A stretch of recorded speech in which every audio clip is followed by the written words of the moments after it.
Shalom Bapak Ibu dikasihi Tuhan. Bersyukur hari ini Tuhan adakan sekali lagi buat kita sehingga kita boleh beribadah bersama-sama. Kita kembali belajar bagaimana Tuhan sedang mempersiapkan kita, bagaimana Tuhan merindukan kita untuk kita dipuaskan, tetapi bukan oleh karena dunia, tetapi oleh karena kasih karunia Tuhan. Kita baca terlebih dahulu di dalam 2 Korintus 12 ayat yang ke-9. 2 Korintus 12 ayat yang ke-9. Tetapi jawab Tuhan kepadaku, cukuplah kasih karuniaku bagimu, sebab justru dalam kelemahanlah kuasaku menjadi sempurna. Sebab itu, terlebih suka aku bermegah atas kelemahanku, supaya kuasa Kristus turun menaungi aku. Amin. Bapak Ibu dikasihi Tuhan, firman Allah ini berkata, cukuplah kasih karuniaku bagimu. Kata cukup di sini mengandung makna, itu adalah makna memuaskan. Puas karena Tuhan, puas karena kasih karunia dari Tuhan. Di dalam Alkitab terjemahan bahasa Inggris, di dalam Easy to Read version, di situ disebutkan bahwa my grace is all you need. Kasih karuniaku itulah yang engkau butuhkan. Bapak Ibu dikasihi Tuhan, inilah yang sesungguhnya yang kita butuhkan di dalam dunia ini. Selama kita hidup di dalam kehidupan di dunia ini, kita selalu butuh yang namanya kasih karunia dari Tuhan. Ini yang paling kita butuhkan. Dan inilah yang membuat kita bisa puas di dalam kehidupan kita. Kita memang butuh yang namanya kekayaan. Kita memang butuh yang namanya kesehatan, kepandaian, ketenangan, perlindungan, kekasih, keluarga. Tetapi yang paling kita butuhkan adalah kasih karunia dari Tuhan. Sebab oleh karena kasih karunia Tuhan, kita bisa hidup. Kita baca di dalam Roma 5 ayat 17 dan 21. Roma 5 ayat yang ke-17 dan 21. Sebab jika oleh dosa satu orang, maut telah berkuasa oleh satu orang itu, maka lebih benar lagi mereka yang telah menerima kelimpahan kasih karunia dan anugerah kebenaran akan hidup dan berkuasa oleh karena satu orang itu, yaitu Yesus Kristus. Supaya sama seperti dosa berkuasa dalam alam maut, demikianlah kasih karunia akan berkuasa oleh kebenaran untuk hidup yang kekal oleh Yesus Kristus Tuhan kita. Amin. Bapak Ibu dikasihi Tuhan, bisa enggak kekayaan itu membuat kita hidup? Bisa dong, bisa. Tapi sementara ada di dalam dunia ini, kita bisa hidup kalau kita memiliki kekayaan. Bisa enggak kita ini hidup karena kita sehat? Wah, tentu banget. Kita bisa hidup karena kita sehat. Dan untuk apa kita hidup kalau kita tidak sehat? Kan gitu. Tetapi sementara kita sehat, kita bisa hidup. Bisa enggak kita ini bisa hidup kalau kita memiliki keluarga? Tentu bisa. Tapi sekali lagi itu hanya sementara. Sementara di dalam dunia ini, sementara kita membutuhkannya, kita bisa hidup. Tetapi bisa enggak kekayaan itu membawa kita hidup di dalam kekekalan? Bisa enggak hidup kekayaan, kesehatan, perlindungan, keluarga, kekasih, itu bisa enggak membawa kita masuk ke dalam alam kekekalan dan hidup untuk kekal selamanya? Nah, ini yang jadi masalah. Ini yang jadi masalah. Ternyata kekayaan, kesehatan dan sebagainya itu tidak bisa membuat kita masuk ke dalam alam kekekalan. Bahkan Bapak Ibu dikasihi Tuhan, cinta kasih tidak bisa membuat kita hidup kekal. Loh, ajaran baru lagi, bukan ajaran baru. Tapi di sini firman Allah menjelaskan, hanya oleh karena kasih karunia, hanya oleh karena kasih karunia, Tuhan sajalah kita bisa hidup dan hidup kekal. Kalau memang benar, ya, kalau memang benar kekayaan itu bisa membuat kita hidup kekal, nggak butuh adanya agama. Tidak butuh adanya agama. Kalau memang benar cinta kasih itu bisa membuat kita masuk ke dalam surga, nggak butuh namanya agama, juga nggak butuh yang namanya Tuhan Yesus. Loh, bukankah Tuhan Yesus itu adalah yang mengajarkan cinta kasih? Iya, memang benar Tuhan Yesus mengajarkan cinta kasih. Tetapi cinta kasih yang diberikan oleh Tuhan itu adalah karena kasih karunia. Bukan sembarang cinta kasih. Sebab manusia juga punya cinta kasih. Bahkan secara ngawur, iblis pun juga punya cinta kasih. Tapi ngawur cinta kasihnya. Kalau memang kita hanya mengambil sebuah kesimpulan kecil, kesimpulan ngawur gitu ya, bahwa cinta kasih bisa membuat kita masuk ke dalam kerajaan surga, maka kita nggak butuh yang namanya Tuhan Yesus. Nah, Bapak Ibu dikasihi Tuhan, Tuhan Yesus datang di dalam kehidupan kita memang di dalam cinta kasih dan membagikan cinta kasih supaya kita bisa selamat. Tetapi kita menerimanya itu oleh karena kasih karunia. Tidak sembarangan. Nah, Bapak Ibu dikasihi Tuhan, itu sebabnya kita perlu mengerti bahwa oleh karena kasih karunia dari Tuhan, anugerah dari Tuhan, maka kita ini bisa hidup di dalam dunia ini. Kita boleh menerima berkat-berkat yang dari Tuhan. Kita menerima berkat kesehatan, kita menerima berkat kekayaan, kita menerima berkat hikmat akal budi, kita menerima perlindungan, kita menerima berkat dari tentang keluarga. Kita bisa punya keluarga, mempunyai segala sesuatu yang ada di dalam dunia ini. Itu semua oleh karena anugerah dari Tuhan, kasih karunia dari Tuhan. Kita bisa jalan-jalan dan menikmati kehidupan ini. Ketika kita bisa jalan-jalan dan kita bisa bersyukur, itu adalah kasih karunia dari Tuhan. Ketika kita bisa beribadah bersama-sama di dalam gereja dan kemudian kita bisa memuji Tuhan, kita bisa bersyukur, kita bisa menikmati kebersamaan ini, kita bisa mendengar firman Tuhan dan kemudian firman Tuhan ini berkarya dalam hidup kita. Itu juga kasih karunia dari Tuhan. Nah, Bapak Ibu dikasihi Tuhan, kasih karunia Tuhan itu sungguh sangat penting di dalam hidup kita. Kasih karunia Tuhan itulah yang membuat kita bisa mengucap syukur, yang akhirnya bisa membuat kita ini puas di dalam mengiring kita kepada Tuhan. Kita bisa menikmati perjalanan hidup kita bersama dengan Tuhan.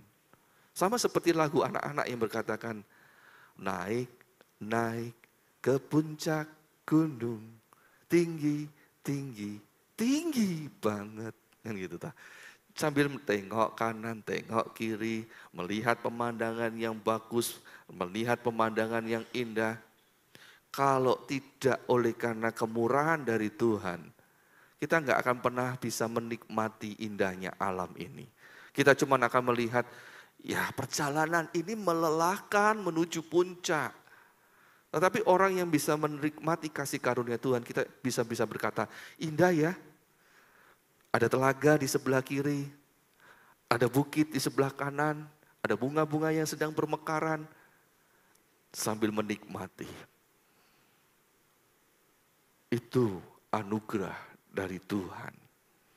Nah, Bapak Ibu dikasihi Tuhan, ketika kita bisa menyadari bahwa kita membutuhkan kasih karunia Tuhan lebih daripada segala yang kita butuhkan di dalam dunia ini, maka kita pun akan lebih memilih untuk mendapatkan kasih karunia itu dan mempertahankannya daripada kita mempertahankan semua yang kita miliki dalam dunia ini. Ambil sebuah kisah, sebuah contoh. Di dalam Lukas pasal 7, kita baca beberapa ayat ini. Lukas pasal 7 ayat 37, 38, kemudian 44 sampai 48. Lukas 7 ayat 37 sampai 38, 44 sampai 48. Di kota itu ada seorang perempuan yang terkenal sebagai seorang berdosa. Ketika perempuan itu mendengar bahwa Yesus sedang makan di rumah orang Farisi itu, Datanglah ia membawa sebuah buli-buli pualam berisi minyak wangi. Sambil menangis ia pergi berdiri di belakang Yesus dekat kakinya, lalu membasahi kakinya itu dengan air matanya dan menyekanya dengan rambutnya. Kemudian ia mencium kakinya dan meminyakinya dengan minyak wangi itu. Dan sambil berpaling kepada perempuan itu, ia berkata kepada Simon, "Engkau lihat perempuan ini? Aku masuk ke rumahmu, namun engkau tidak memberikan aku air untuk membasuh kakiku. Tetapi dia membasahi kakiku dengan air mata dan menyekanya dengan rambutnya. Engkau tidak mencium aku, tetapi sejak aku masuk, ia tiada henti-hentinya mencium kakiku. Engkau tidak meminyaki kepalaku dengan minyak, tetapi ia meminyaki kakiku dengan minyak wangi. Sebab itu aku berkata kepadamu, dosanya yang banyak itu telah diampuni, sebab ia telah banyak berbuat kasih. Tetapi orang yang sedikit diampuni, sedikit juga ia berbuat kasih. Lalu ia berkata kepada perempuan itu, dosamu telah diampuni. Nah, Bapak Ibu dikasihi Tuhan, pada saat itu Tuhan Yesus sedang makan bersama dengan orang Farisi di rumah orang Farisi. Tiba-tiba ada perempuan yang datang kepada dia. Dan perempuan ini dikenal oleh mereka yang datang itu, orang-orang Farisi itu sebagai orang yang berdosa. Nggak tahu bagaimana caranya orang-orang Farisi ini bisa kenal perempuan berdosa ini. Dan dosa apa yang telah dilakukan di sini tidak terlalu dijelaskan. Tetapi diduga ini adalah seorang pelacur. Tapi anehnya orang-orang Farisi ini kok kenal kepada pelacur ini, kalau itu memang pelacur. Jangan-jangan, nah kan gitu ta. Jangan-jangan ada ada seorang yang pernah. Nah, Bapak Ibu dikasihi Tuhan. Ketika perempuan itu datang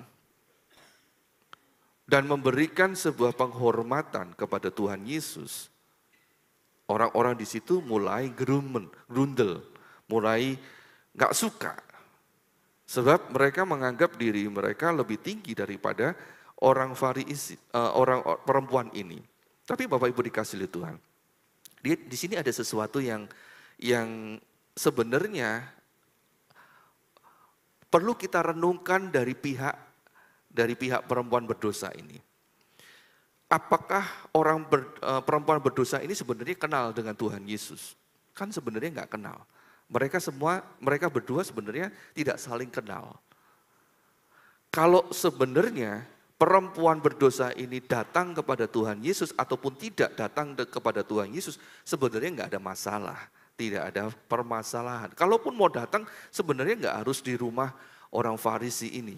Kan bisa di tempat yang lain. Mengapa perempuan ini menggunakan event ini, menggunakan kesempatan ini untuk bisa datang dan mengurapi Tuhan Yesus?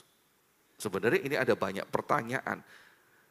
Tetapi mengapa perempuan itu datang kepada Tuhan Yesus, sedangkan dia dikenal sebagai orang berdosa?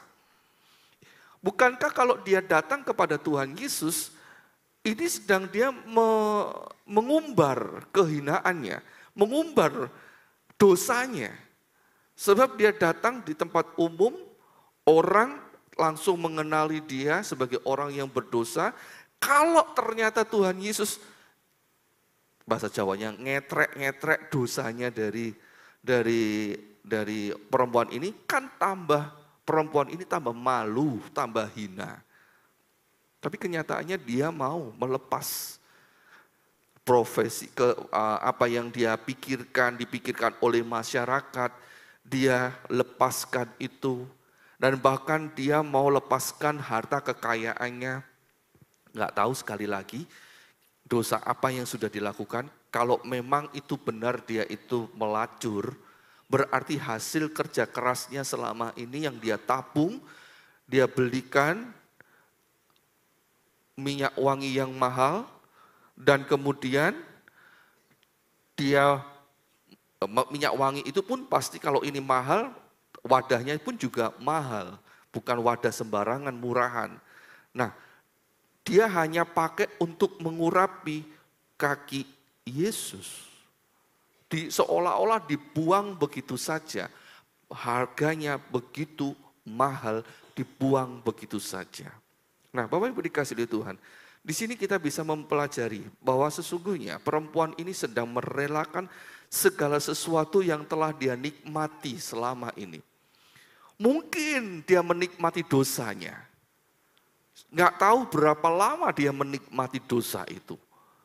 Entah dia menikmati atau tidak, dia nyatanya dikenal sebagai oleh masyarakat sebagai perempuan berdosa. Kemudian dia merelakan harta kekayaannya. Dia merelakan kehormatannya. Meskipun dia adalah seorang yang berdosa, dia masih memiliki kehormatan loh. Manusia itu sekalipun sudah jatuh di dalam lumpur, tenggelam dalam lumpur, tetap akan minta dihormati. Itulah, itulah kesombongan manusia. Nah, meskipun seperti itu, si perempuan berdosa ini tetap datang kepada Tuhan. Ketika dia mendengar Tuhan Yesus ada di rumah Simon, dia datang dan menyerahkan semuanya. Menyerahkan semuanya, hartanya, waktunya, kehormatannya, keinginannya, bahkan dosa-dosanya dia serahkan kepada Tuhan. Dia menyerah kepada Tuhan dan berharap mendapatkan kasih karunia Tuhan. Dan ternyata ketika dia mendapatkan kasih karunia dari Tuhan, itu melebihi dari segala yang dia harapkan dan dia inginkan. Sebab ketika dia datang kepada Tuhan Yesus, dia nggak ngomong apa-apa. Dia cuma nangis dan bertindak. Dia menangis dan kemudian mengurapi. Udah, dia tidak meminta apa-apa. Dia tidak meminta Tuhan ampuni aku. Tuhan selamatkan aku. Tuhan berikan aku jodoh. Berikan aku berkat. Berikan aku perlindungan. Berikan aku keluarga. Berikan aku berkat-berkatmu yang luar biasa itu. Enggak, dia nggak ngomong apa-apa. Dia cuma datang, menangis. Kemudian dia mempersembahkan yang terbaik. Bukan cuma uangnya yang dia persembahkan, tapi hatinya, hidupnya dia persembahkan kepada Tuhan. Dan Tuhan meresponi apa yang perempuan ini lakukan. Tuhan tahu yang dibutuhkan oleh perempuan ini adalah kasih karunia. Dan itu berbicara tentang keselamatan, berbicara tentang pengampunan, berbicara tentang pengakuan. Nah, perempuan ini dibebaskan dari segala ikatan-ikatan. Ini loh Bapak Ibu dikasih oleh Tuhan. Ketika kita ini melihat bahwa kasih karunia Tuhan itu luar biasa terjadi dalam hidup kita. Kita butuh kasih karunia, kita butuh Tuhan. Maka kita akan datang kepada Tuhan dan merelakan segala sesuatunya untuk Tuhan. Sebab kita tahu bahwa apa yang kita berikan itu semua enggak ada artinya ketika dibandingkan dengan kebaikan Tuhan.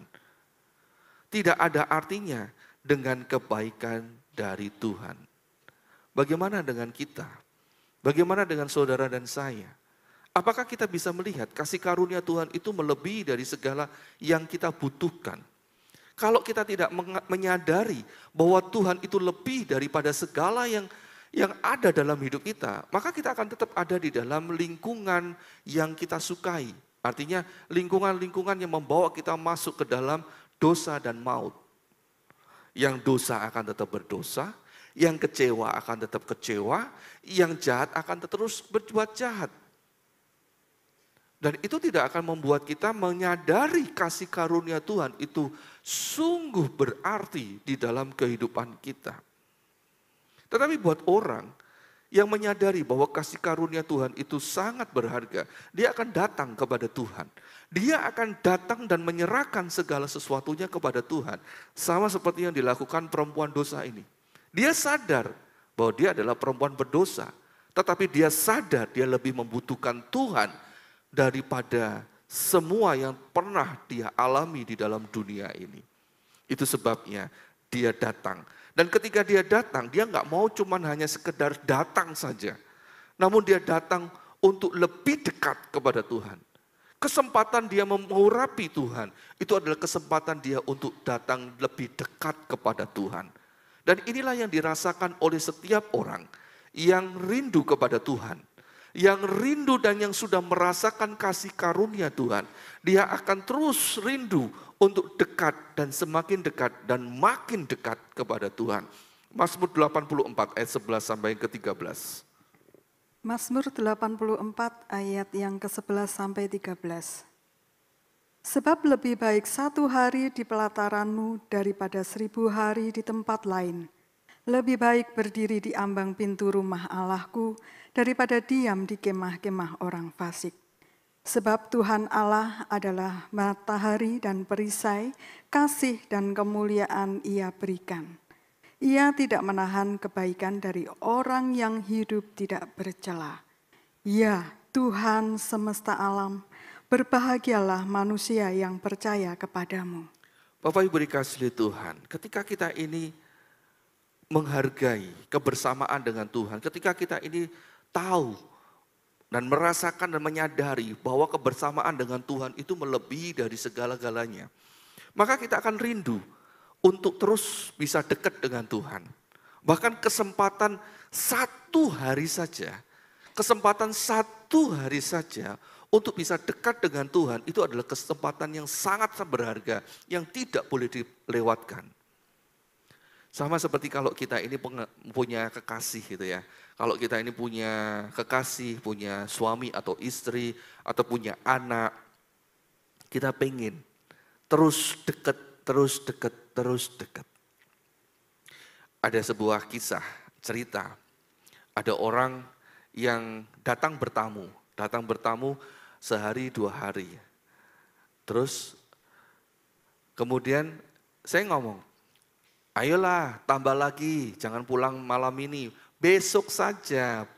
Besok saya ajak pergi ke tempat yang berbeda. Nanti kita cari makan di sana pemandangannya bagus. Enggak deh, malam ini aja saya pulang. Loh kenapa? Pertama enggak mau ngomong, tapi ternyata akhirnya ngomong. Karena kepikiran sama anjingnya. Anjingnya dititipkan. Padahal dititipkannya sudah dititipkan di dokter hewan. Loh kan sebenarnya sudah aman kan, dititipkan di sana pasti sudah dirawat dan ternyata dokter hewan ini sudah mengenal anjingnya. Artinya sudah beberapa kali dititipkan dan sudah kenal. Seharusnya kalau dia itu percaya kepada dokter hewan itu, pasti pasti bisalah dia menikmati hidup. Tapi ternyata dia nggak tenang. Dia kepingin cepat pulang supaya bisa berjumpa dengan yang disayanginya itu. Nah, Bapak Ibu dikasih oleh Tuhan. Dan ini ada sebuah contoh bagaimana kalau kita ini mengasihi, menyayangi sesuatu atau seseorang, nah kalau kita menyayangi ya kita akan selalu kepingin berjumpa. Makin hari makin berjumpa, makin bisa menikmati kebersamaan. Nah bagaimana dengan kita dengan Tuhan? Kalau dari pihak Tuhan, tidak perlu diomong. Kalau dari pihak Tuhan itu sudah seringkali kita tahu bahwa Tuhan itu selalu kepingin dekat kepada kita. Tuhan selalu kepingin dekat dengan kita. Itu dari pihak Tuhan. Tapi dari pihak kita bagaimana? Suka dekat dengan Tuhan enggak?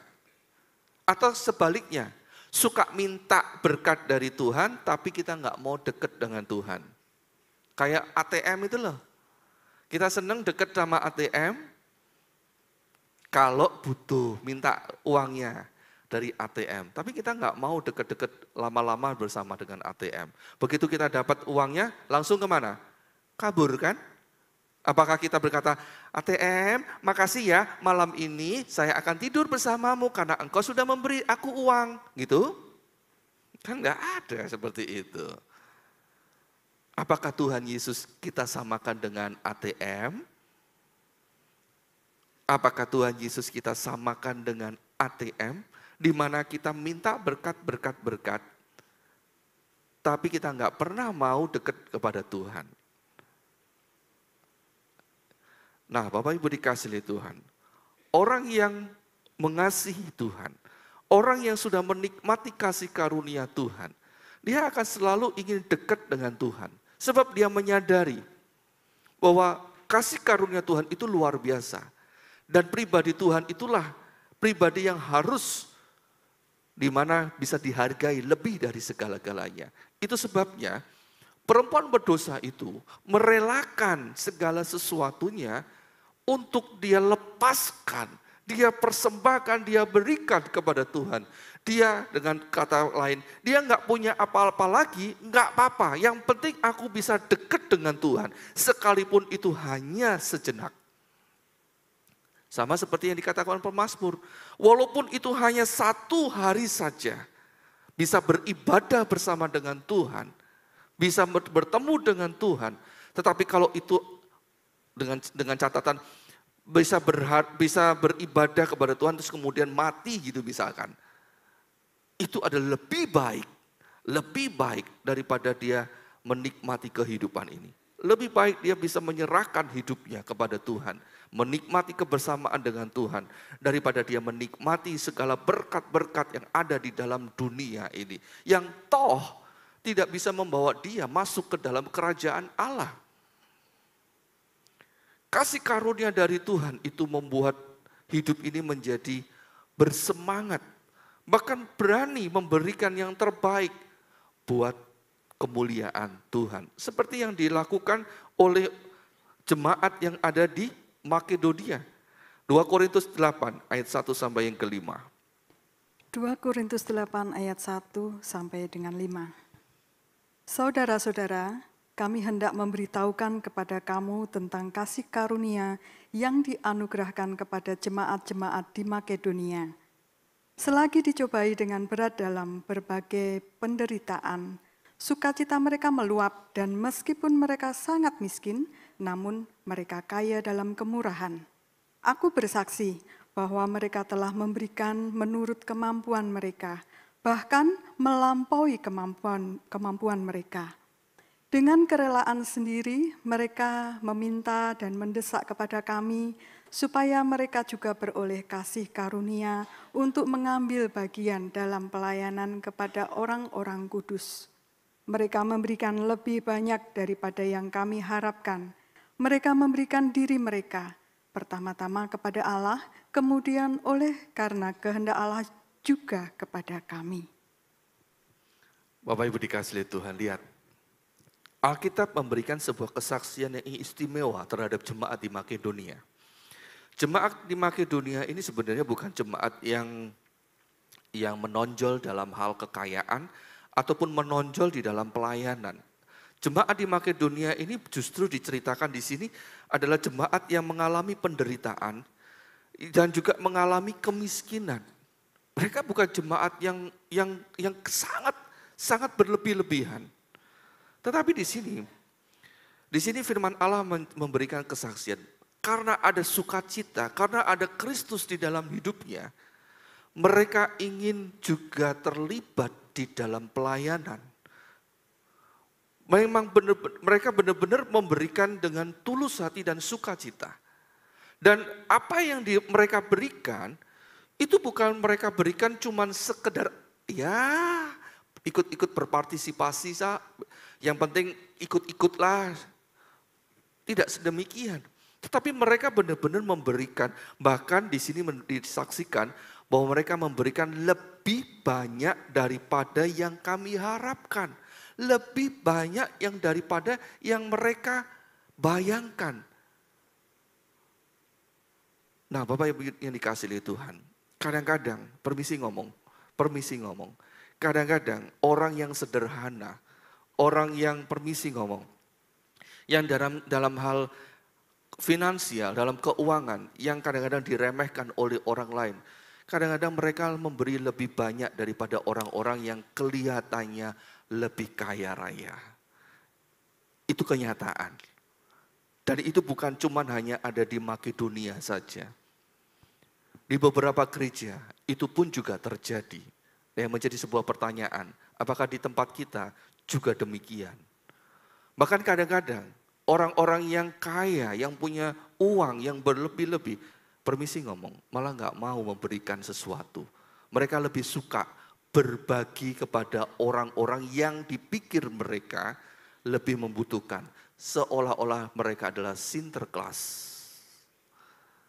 Seolah-olah mereka adalah penolong bagi orang yang lain.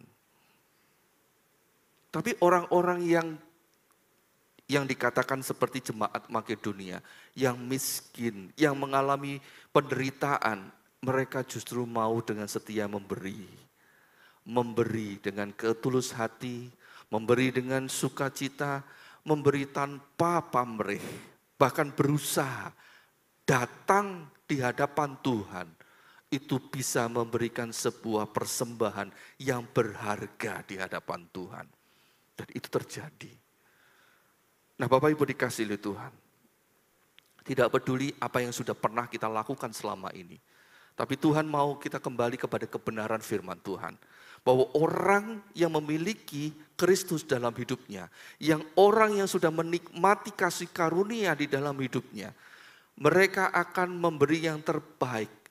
Mereka akan selalu ingin dekat kepada Tuhan. Dan sama seperti orang yang mengasihi kepada Tuhan, mereka akan selalu memberi yang terbaik buat Tuhan. Dan itu nyata di dalam kehidupan setiap orang yang penuh kasih karunia di dalam dirinya.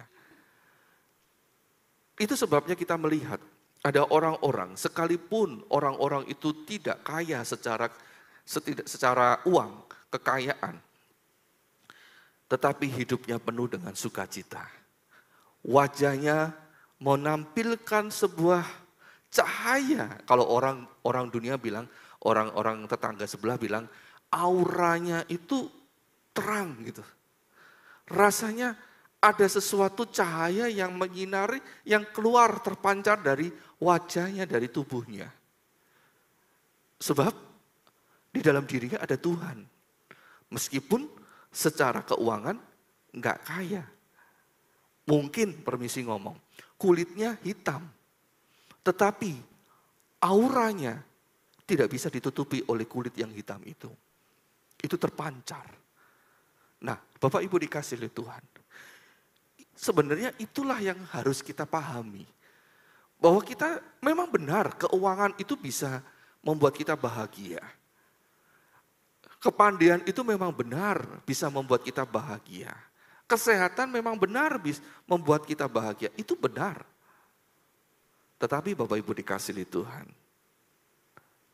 Tuhan Yesus kalau itu menjadi sumber sukacita kita, itu adalah sesuatu yang paling berharga, yang tidak pernah kita bisa dapatkan kalau Tuhan tidak memberikannya pada kita. Kalau Tuhan tidak mengaruniakannya kepada kita, kita tidak pernah bisa memilikinya. Untuk merasakannya aja kita nggak bisa. Itu sebabnya kita perlu datang kepada Tuhan. Seperti perempuan berdosa ini. Datang kepada Tuhan, cari Tuhan dengan hati yang tulus, dengan hati yang mengasihi, hati yang merindukan kehadiran Tuhan. Maka Tuhan akan memberikan kasih karunia-Nya secara limpah kepada kita. Dan itu pun membuat kita puas. Membuat kita puas di dalam kehidupan ini.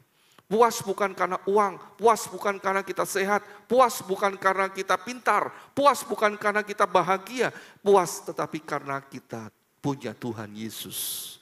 Karena kita dekat dengan Tuhan Yesus. Dan kedekatan itu sebenarnya nggak perlu diomongkan. Karena orang akan melihat dengan tingkah laku kita. Bagaimana sebenarnya sikap kita kepada Tuhan. Hormat dan takut kepada Dia atau tidak. Nah, Bapak Ibu dikasihi Tuhan. Coba kita baca Matius 4 ayat. Kita baca beberapa ayat ya. Dari Matius 4 ini. Ayat 4, 7 dan ayat yang ke-10.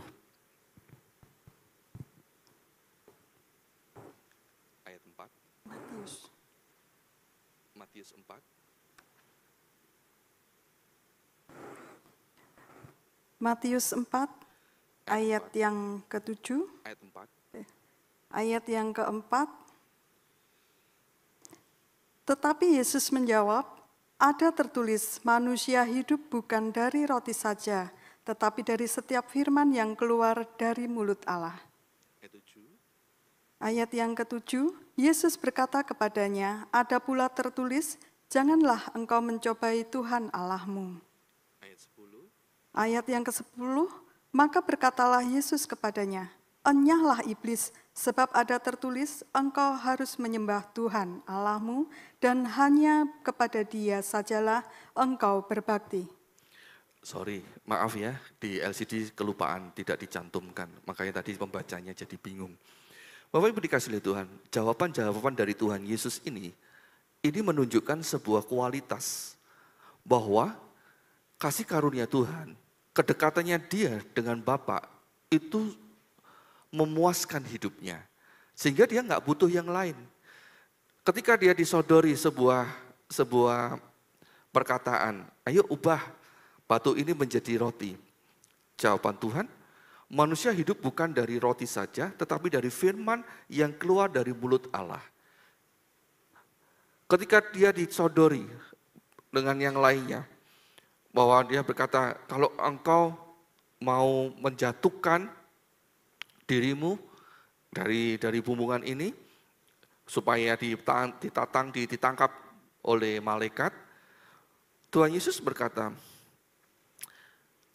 jangan engkau mencobai Tuhan Allahmu. Ketika Tuhan Yesus diperhadapkan dengan segala kenikmatan yang ada di dalam dunia ini, Tuhan Yesus cuma hanya berkata, engkau harus menyembah Tuhan Allahmu, dan hanya kepada Dia sajalah engkau berbakti. Nah, Bapak Ibu dikasih oleh Tuhan, apa yang dia katakan ini merupakan sebuah kualitas terhadap apa yang Tuhan Yesus pahami tentang kedekatan dan kebutuhannya terhadap Bapa. Ketika dia menyadari bahwa dia lebih membutuhkan Bapa daripada segala yang ada di dalam dunia ini, maka segala tawaran yang dikatakan oleh iblis, dia nggak gubris. Dia tidak tertarik dengan segala sesuatunya, itu dia tidak tertarik. Dia lebih tertarik hubungannya dengan Tuhan itu tidak terganggu. Hubungannya dengan Bapa itu tidak terganggu. Nah, bagaimana dengan kita? Bagaimana dengan kita? Kadang-kadang kita ini lebih mementingkan hal-hal yang ada di dalam dunia ini daripada hubungan kita dengan Tuhan. Ketika kita diajak beribadah, bagaimana respon kita? Ketika kita diajak berdoa, bagaimana respon kita? Nah, Bapak Ibu dikasih oleh Tuhan. Ketika kita ini diajak untuk dekat kepada Tuhan, bagaimana respon kita? Apakah benar kita benar-benar mengasihi Tuhan? Kalau benar-benar kita mengasihi Tuhan, kita akan meninggalkan semua yang menurut kita menguntungkan, kita tinggalkan, kita akan ikut Tuhan yang jauh lebih menguntungkan. Sebab hanya pribadi Tuhan yang memuaskan kita. Hanya pribadi Tuhan yang memuaskan kita. Kalau kita tidak bisa menyadari hal ini, maka ketika iblis datang dan memberikan sebuah pemikiran-pemikiran di dalam otak kita, di dalam perasaan kita, kita pun akan tergoyangkan, iman kita pun akan tergoyahkan. Mungkin iblis akan datang, udah kamu lagi sakit, udah gak usah datang beribadah.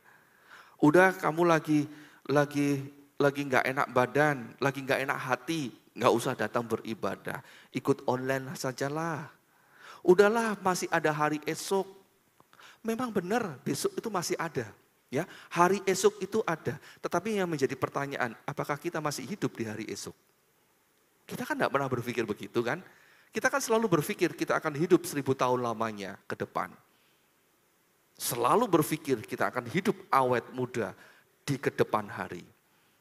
Padahal hari esok kita tidak pernah tahu apakah benar kita memiliki hari esok. Hari esoknya masih, tapi apakah kita masih ada besok hari? Setiap hari angka kematian di seluruh dunia itu meningkat. Setiap hari, bahkan boleh dikatakan setiap detik ada kematian di seluruh dunia ini. Kalau kita kumpulkan semua, itu setiap waktu ada kematian. Jangan-jangan setelah dengar firman Tuhan ini ada yang meninggal dunia. Lah terus di mana hari esoknya? Kan gitu. Jangan-jangan ini adalah kesempatan terakhir buat kita untuk beribadah bersama-sama. segala inginan, angan-angan kita dan rencana kita gagal semua.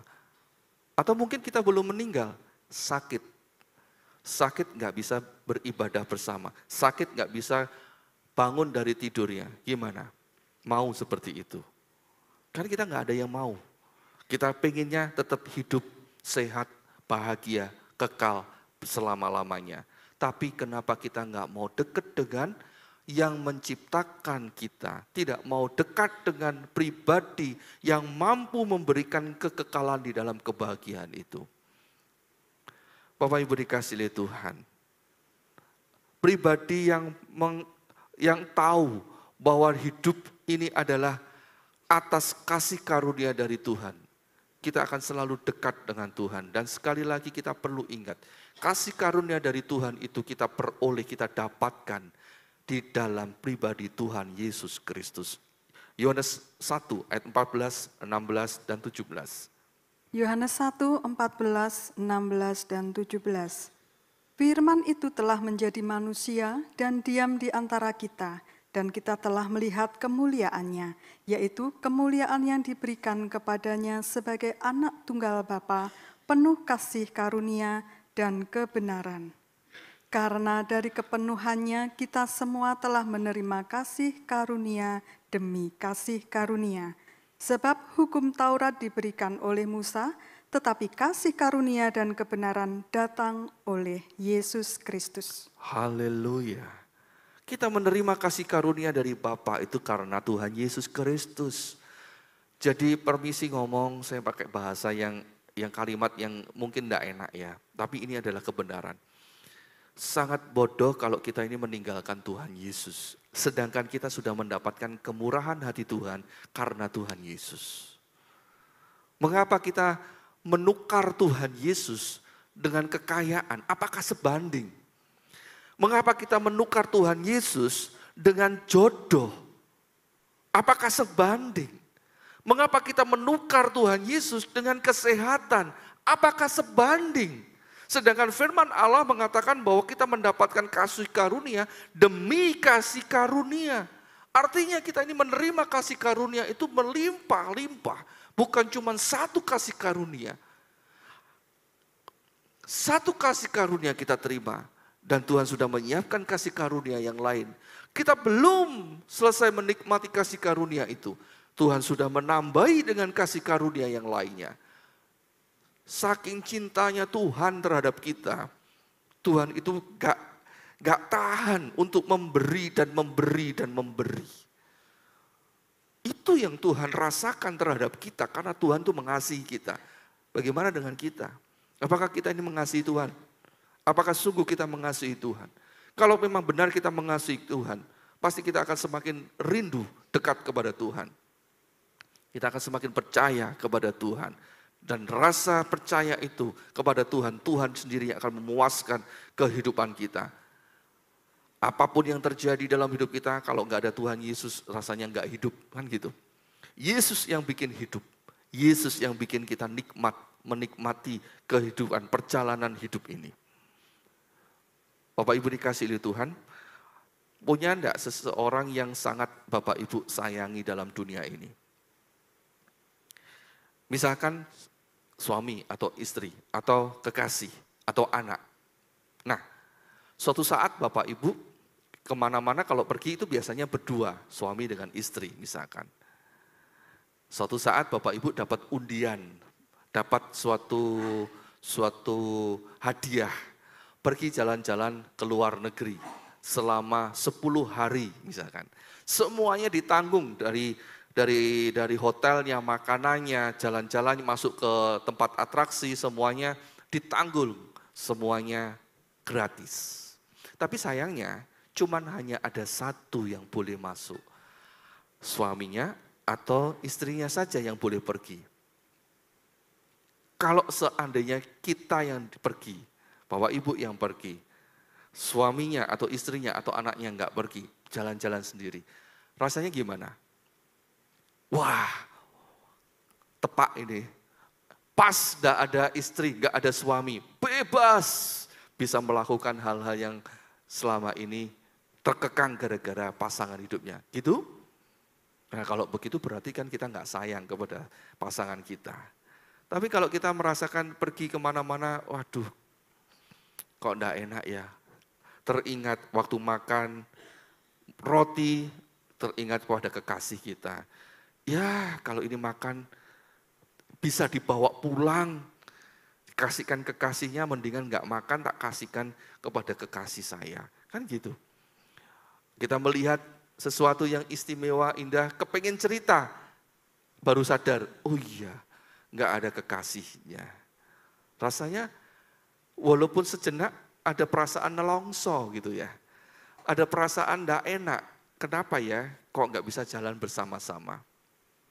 Mendingan jalan ke pasar aja deh, lain kali ke pasar tapi bersama berdua.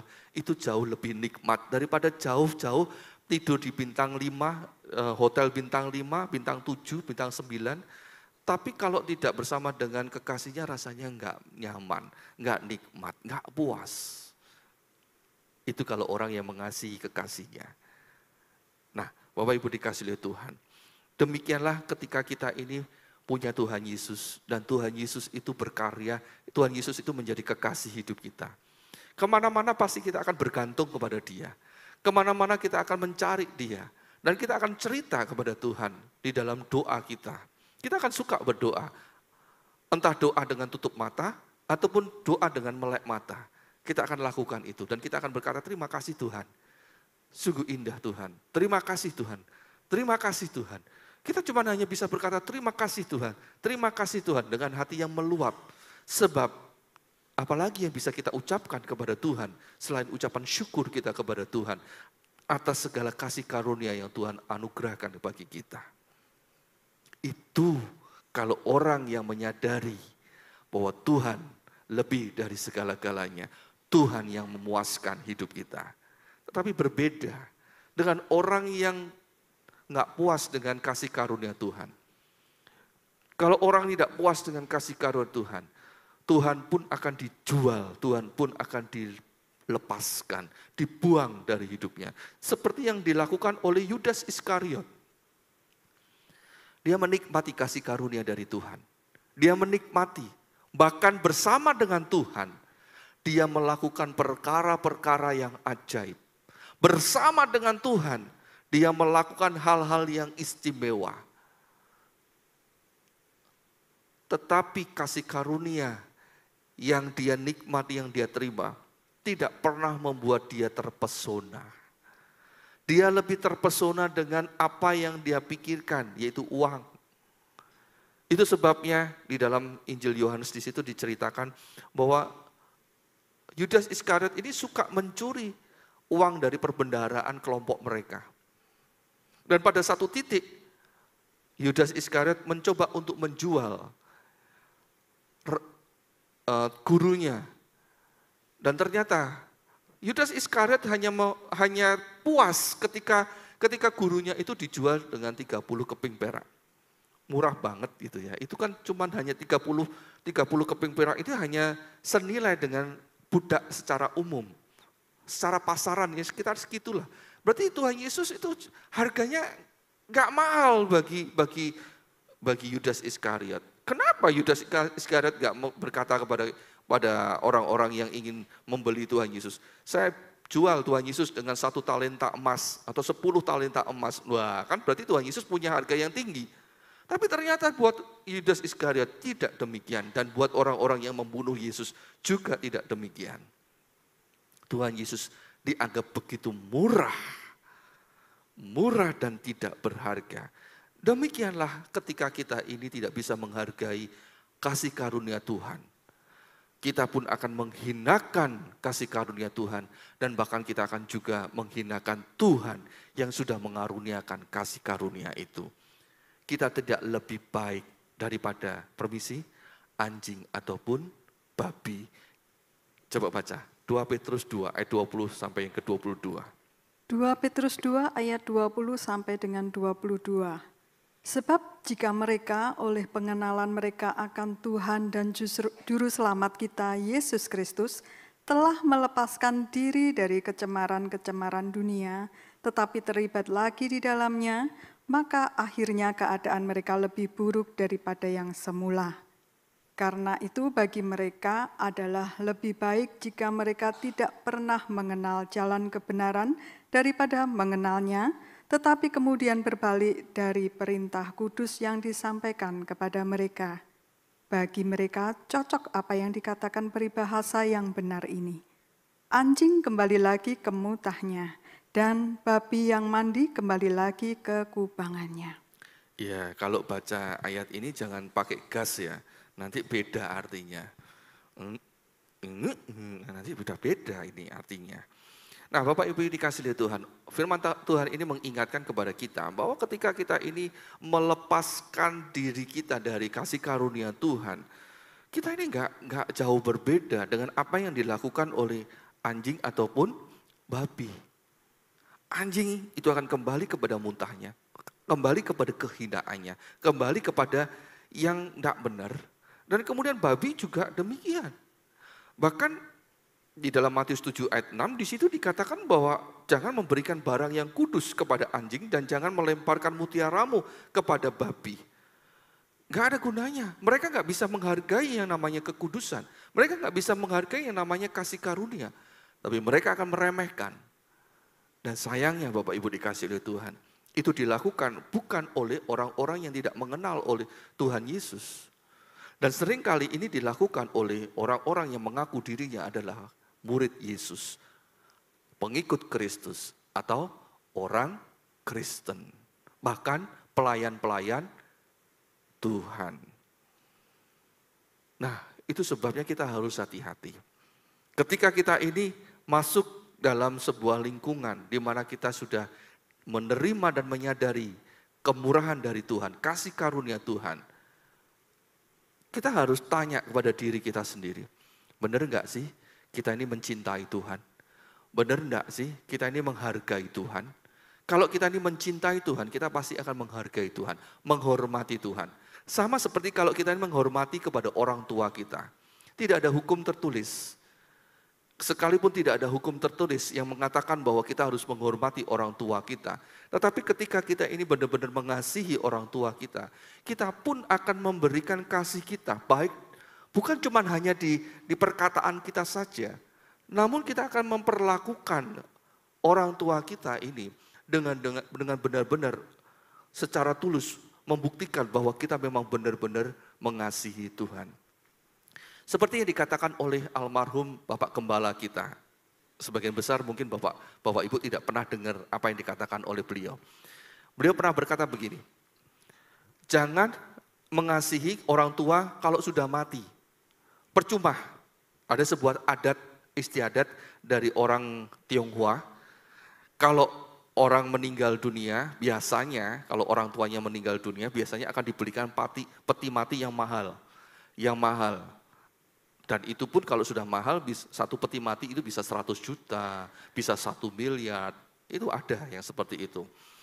Jangan dibelikan mengasihi orang tua itu ketika sudah meninggal dunia.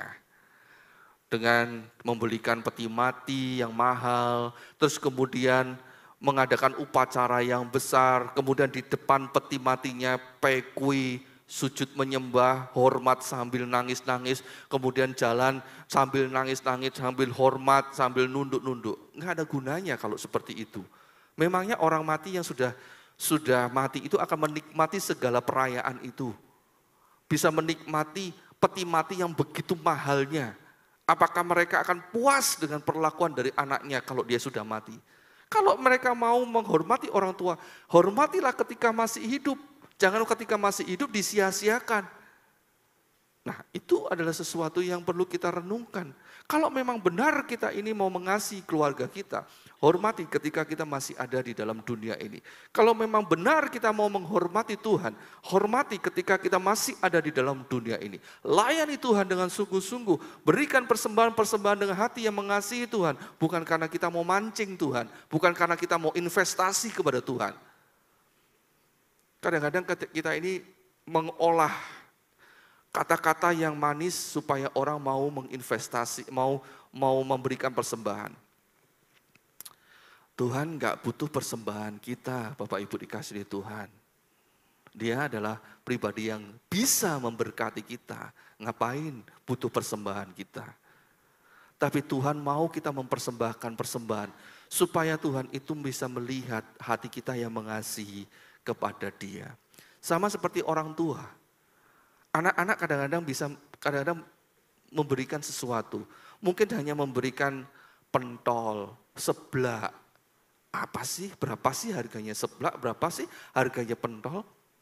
Tapi kalau itu dibelikan oleh anak dari uang jajannya sendiri dan diberikan dengan cinta kasih, orang tua sangat senang. Bukan karena seblaknya, bukan karena pentolnya, tapi karena perhatian dan hormat dari anak ini. Betul para orang tua? Nah, Bapak Ibu dikasihi Tuhan, itu sebabnya kita perlu belajar menghargai kasih karunia dari Tuhan. Supaya kita ini tidak seperti Yudas Iskariot. Tidak memperlakukan kasih karunia Tuhan itu seperti anjing dan babi memperlakukan kekudusan dan kasih karunia Tuhan. Tapi kita bisa menghargai Tuhan. Dan ketika kita ini tahu bahwa kasih karunia Tuhan itu sangat berharga. Tuhan itu adalah pribadi yang sangat berharga. Jangan jauhi kasih karunia. Jangan menjauh dari Tuhan. Ibrani 12 ayat yang ke-15. Ibrani 12 ayat yang ke-15.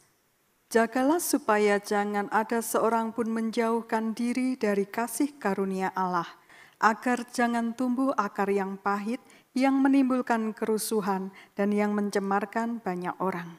Nah, kalau kita ini tidak menghargai kasih karunia dari Tuhan, kita tidak menghargai Tuhan, hidup kita akan mengacaukan orang lain, bikin rusuh orang lain, dan bahkan membawa kecemaran bagi orang lain. Orang lain pun kita ajak untuk cemar.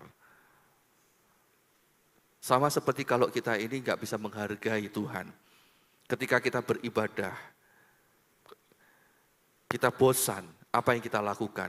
Ngajak ngobrol temennya, tetangga sebelahnya, diajak ngobrol. Apalagi kalau sudah lihat handphone, udah, ini ada sesuatu yang bagus, ini loh lihatan. Padahal teman kita, orang tua kita, anak kita lagi konsentrasi dengar firman Tuhan, diajak ngobrol. Konsentrasinya jadi buyar. Sama seperti yang dikatakan oleh Tuhan, kalau orang tidak bisa menghargai kasih karunia Tuhan, dia akan bikin rusuh. Dia akan membawa kecemaran kepada banyak orang. Bukan kepada satu orang, banyak orang. Hati-hati dengan apa yang kita pikir. Hati-hati apa yang kita rasakan. Dan Bapak Ibu dikasihi Tuhan. Biarlah kita pakai hidup kita untuk menyatakan kasih karunia Tuhan yang istimewa bagi kemuliaan Tuhan. Bagi orang lain terhadap orang lain. Efesus 4 ayat 29 dan 30. Efesus 4 ayat 29 dan 30. Janganlah ada perkataan kotor keluar dari mulutmu, tetapi pakailah perkataan yang baik untuk membangun di mana perlu, supaya mereka yang mendengarnya beroleh kasih karunia. Dan janganlah kamu mendukakan Roh Kudus Allah yang telah memeteraikan kamu menjelang hari penyelamatan. Pakai kehidupan kita untuk mempermuliakan Tuhan. Ketika kita mendapatkan kasih karunia Tuhan, nyatakan itu di dalam kehidupan kita. Seperti yang dilakukan oleh perempuan berdosa ini. Ketika dia sadar bahwa dia mendapatkan kasih karunia dari Tuhan, dia menikmati dan dia menyatakan itu dalam perbuatannya. Dan dia percaya kedatangannya dia di hadapan Tuhan tidak akan ditolak oleh Tuhan. Itu sebabnya dia memberi yang terbaik. Bahkan ketika dia datang dan dia melakukan apa yang dia lakukan itu membuat seluruh orang yang ada di ruangan itu, pusat perhatiannya jadi tertuju kepada Tuhan Yesus. Luar biasa. Semuanya jadi tertuju kepada Tuhan Yesus. Dan apa yang dikatakan oleh Tuhan, firman Allah yang dikatakan itu menjadi sebuah peringatan, sebuah nasihat yang istimewa bagi semua orang. Demikianlah hidup kita. Ketika kita ini bisa menghargai kasih karunia dari Tuhan. Dan kita perlu sadar bahwa kita mendapatkan kasih karunia itu bukan karena usaha kita. Kita baca dulu di dalam Efesus 2 ayat 8 dan 9. Efesus 2 ayat 8 dan 9. Sebab karena kasih karunia kamu diselamatkan oleh iman. Itu bukan hasil usahamu, tetapi pemberian Allah. Itu bukan hasil pekerjaanmu. Jangan ada orang yang memegahkan diri. Bapak Ibu dikasihi oleh Tuhan, kita mendapat kasih karunia dari Tuhan, itu karena kemurahan hati Tuhan. Itu karena pemberian Tuhan, bukan karena usaha kita. Kita tidak boleh berpikir, karena kita banyak berbuat baik, maka kita mendapatkan kasih karunia. Karena kita ini banyak melakukan amal, maka Tuhan memberikan kasih karunia. Karena kita ini banyak beribadah, banyak berdoa, maka kita ini mendapat kasih karunia. Karena kita banyak memberikan persembahan, maka kita mendapat kasih karunia. Oh tidak. Kasih karunia Tuhan itu tidak berdasarkan apa yang sedang kita lakukan dan yang ingin kita lakukan. Tapi kasih karunia itu terjadi karena kemurahan hati Tuhan. Tuhan memberikannya berdasarkan kemurahan hati Tuhan. Jadi tidak ada hubungannya dengan apa yang kita lakukan. Tetapi ketika kita ini mendapatkan kasih karunia, itu baru ada hubungannya. Ketika kita mendapatkan kasih karunia dari Tuhan dan kita berbuat baik, kita rajin beribadah, kita suka berdoa, kita suka melayani, kita suka memberi. Nah, itu adalah respon kita terhadap kasih karunia. Jadi adalah sesuatu yang berbeda. Ini adalah sesuatu yang berbeda. Nah, itu sebabnya Bapak Ibu dikasihi oleh Tuhan. Mari kita bertumbuh di dalam kasih karunia Tuhan dan di dalam pengenalan kita kepada Tuhan Yesus Kristus. 2 Petrus 3 ayat 18. 2 Petrus 3 ayat yang ke-18. Tetapi bertumbuhlah dalam kasih karunia dan dalam pengenalan akan Tuhan dan Juru Selamat kita, Yesus Kristus. Baginya kemuliaan sekarang dan sampai selama-lamanya. Bertumbuhlah dalam kasih karunia dan dalam pengenalan akan Tuhan dan Juru Selamat kita, Yesus Kristus. Kita harus sadar siapa Tuhan dan Juru Selamat kita, tidak ada yang pribadi yang lain. Dan kemudian kita bertumbuh, bukan cuma bertumbuh saja di dalam iman kita, tetapi juga di dalam pengenalan kita kepada Tuhan. Dan di dalam terjemahan bahasa Indonesia sehari-hari dikatakan demikian. Hendaklah kalian makin merasakan rahmat Yesus Kristus, Tuhan dan Raja Penyelamat kita, dan hendaklah kalian juga makin mengenal Dia. Di dalam terjemahan Jawa, podo soyo mantepo enggonmu sumending ing sih rahmati Gusti. Juru Selamat kita Yesus Kristus lan mundao kawruhmu bab panjenengani. Nah, Bapak Ibu dikasihi Tuhan, ayo kita semua makin merasakan kasih karunia Tuhan, makin mantap kepada Tuhan, makin menikmati kemurahan Tuhan. Dan inilah yang akan membuat hidup kita puas. Puas. Dan ketika kita puas, apalagi yang kita inginkan dalam dunia ini? Ketika kita puas dengan Tuhan, apalagi yang akan bisa memisahkan kita dari Tuhan? Ketika kita ini bisa puas, ada sesuatu enggak yang bisa memisahkan kita dari Tuhan? Rasul Paulus berkata, sekalipun ada aniaya, sekalipun ada pedang, sekalipun ada sesuatu yang membuat menderita, tetapi karena ada kasih karunia dalam hidupnya, itu adalah sudah cukup. Tidak akan bisa memisahkan dia, tidak akan ada yang bisa memisahkan kita dari Tuhan, sekalipun ada aniaya dan permasalahan. Sebab Tuhan lebih daripada segala-galanya. Tuhan Yesus Kristus adalah pribadi kasih karunia itu sendiri. Segala pujian hanya bagi Tuhan.